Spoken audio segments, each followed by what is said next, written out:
I see lilacs in the rain, and you are with me again. When April sprinkles her dreams in my heart. Madame Élyséon, depuis le 21 février, vous êtes la présidente de la DILCRA. La DILCRA, nous dit-on, est chargée de concevoir, de coordonner et d'animer la politique de l'État en matière de lutte contre le racisme, l'antisémitisme et la haine anti-LGBT.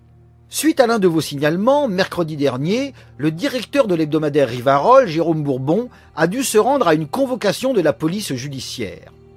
L'avez-vous dénoncé parce qu'il aurait écrit contre les Noirs, les Arabes, les Juifs ou les homosexuels? Non. L'article signalé questionne la version officielle du massacre d'Oradour-sur-Glane. Jérôme Bourbon sera donc poursuivi pour contestation de crimes de guerre. Sachant qu'à Oradour, des Waffen-SS auraient anéanti un village de la France profonde, il s'agit d'un drame franco-allemand dans lequel ni le racisme, ni l'antisémitisme, ni l'homophobie n'ont joué le moindre rôle. Par conséquent, la DILCRA n'avait aucune raison de signaler l'article de Jérôme Bourbon. J'irai même plus loin. Si dans cette affaire des gens doivent être poursuivis, ce ne sont pas les révisionnistes, mais les gardiens de la mémoire.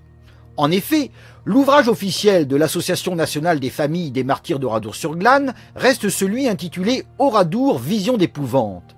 Dans la conclusion, l'un des auteurs lance « Les Allemands se distinguent des autres peuples par un goût délirant de la torture, de la mort et du sang ». N'est-ce pas, madame, le genre de message que votre organisme a pour mission de dénoncer ? Mais j'entends déjà votre réponse. À Oradour, direz-vous, le discours a changé. Depuis bien longtemps, on établit une différence entre les Allemands et le nazisme. Au centre de la mémoire d'Oradour, c'est le nazisme qui est dénoncé, pas l'Allemagne et encore moins les Allemands. En contestant ce crime de guerre, l'objectif de Bourbon apparaît donc clairement. Il veut réhabiliter les assassins et, à travers eux, une idéologie raciste et antisémite. Voilà pourquoi la DILCRA se devait de signaler l'article. C'était conforme à sa mission. Dans un premier temps, madame, je vous rappellerai qu'en 1952, l'URSS refusa de rouvrir le dossier de Katyn. En guise de justification, elle prétendit que contester la thèse officielle ne pouvait avoir que pour seul but de réhabiliter les criminels hitlériens considérés généralement comme étant responsables de ce massacre. Dans cette affaire, toutefois, les hitlériens étaient vraiment innocents. Les soviétiques le savaient. Voilà pourquoi, fuyant le terrain du vrai et du faux en matière d'histoire, ils adoptèrent un discours intimidateur. Comment? Souhaiteriez-vous réhabiliter les nazis? Intolérable! Donc, nous ne rouvrirons pas le dossier. C'est la rhétorique habituelle du menteur qui craint d'être démasqué. Ne tombez pas, madame, dans ce piège éculé. Vous m'objecterez que l'histoire d'Oradour est confirmée par les conclusions d'un procès au cours duquel les accusés ont reconnu le crime, même s'ils ont tenté de diminuer leur responsabilité personnelle. Méfiance, madame. Fin 1945, lors d'un procès organisé à Leningrad, des officiers allemands reconnurent la culpabilité des nazis dans les massacres de Katyn. Ce genre d'aveu, l'histoire en est pleine, surtout lorsque la raison d'État est en jeu.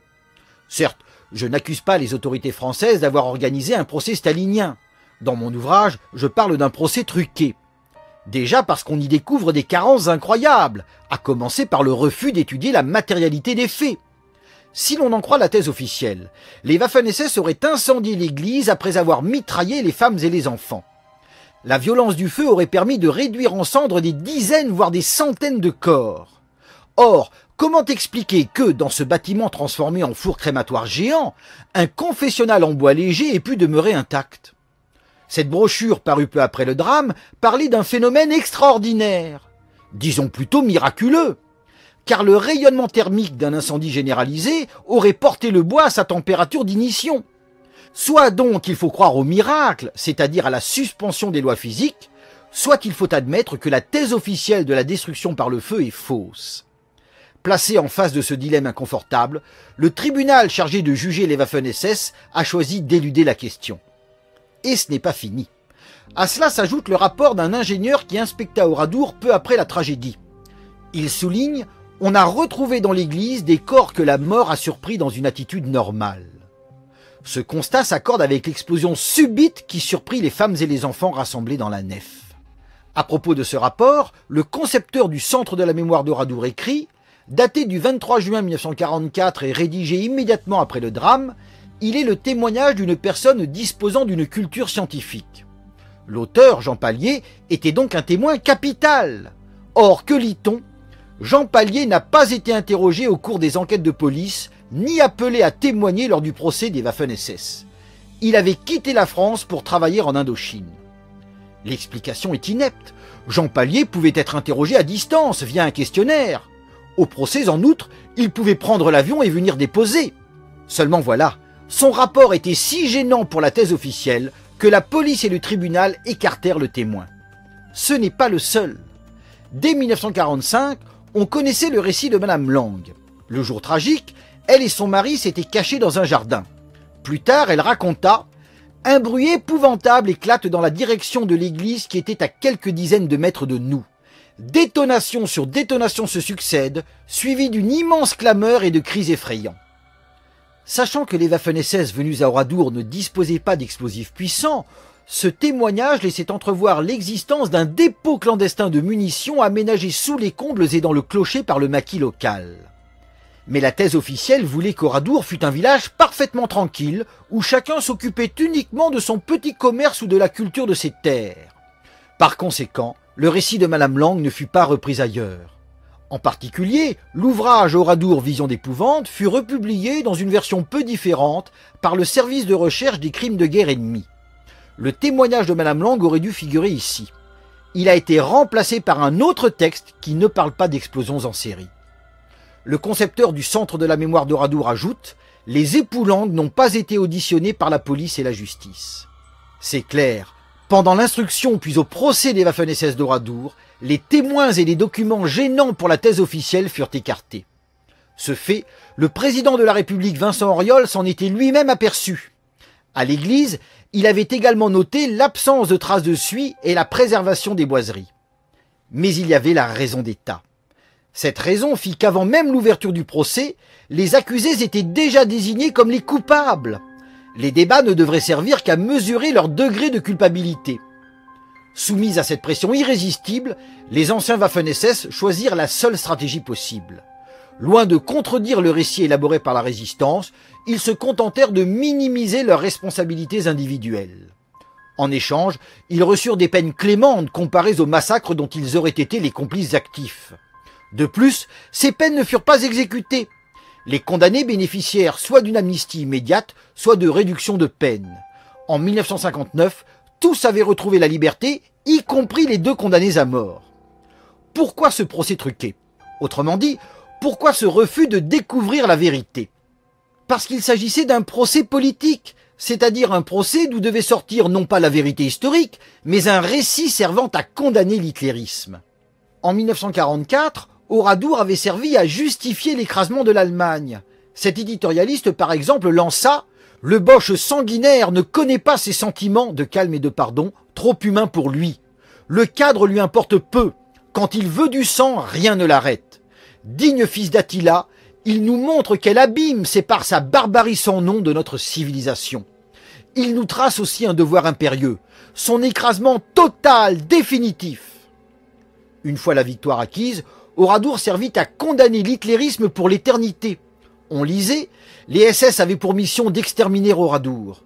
Ils ont obéi sans hésiter. Voilà ce qu'il ne faut pas oublier. Voilà qui condamne à jamais la doctrine barbare qui a fait de 20, 30, 50 ou 80 millions d'Allemands des automates bons à toutes les besognes.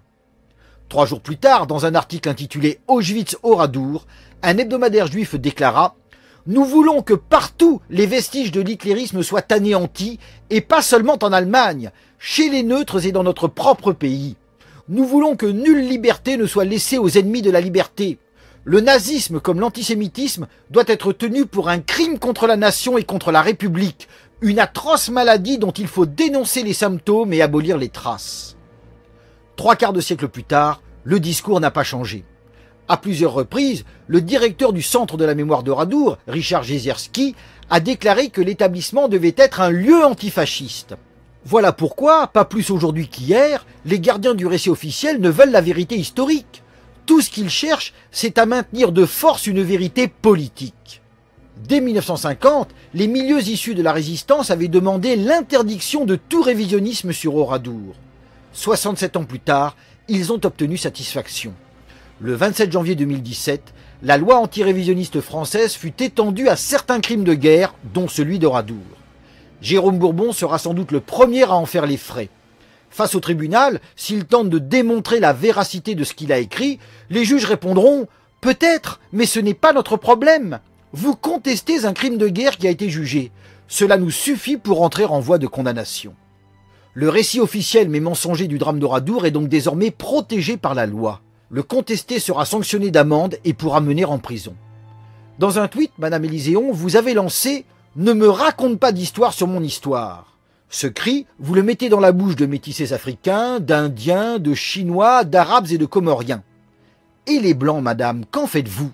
N'ont-ils pas, eux aussi, le droit qu'on ne leur raconte pas d'histoire sur leur histoire? Moi, je le crois. Et parce que je le crois, alors j'applaudis le courage d'un Jérôme Bourbon qui a relayé mon travail sur Oradour. J'espère pouvoir republier mon livre avant son procès.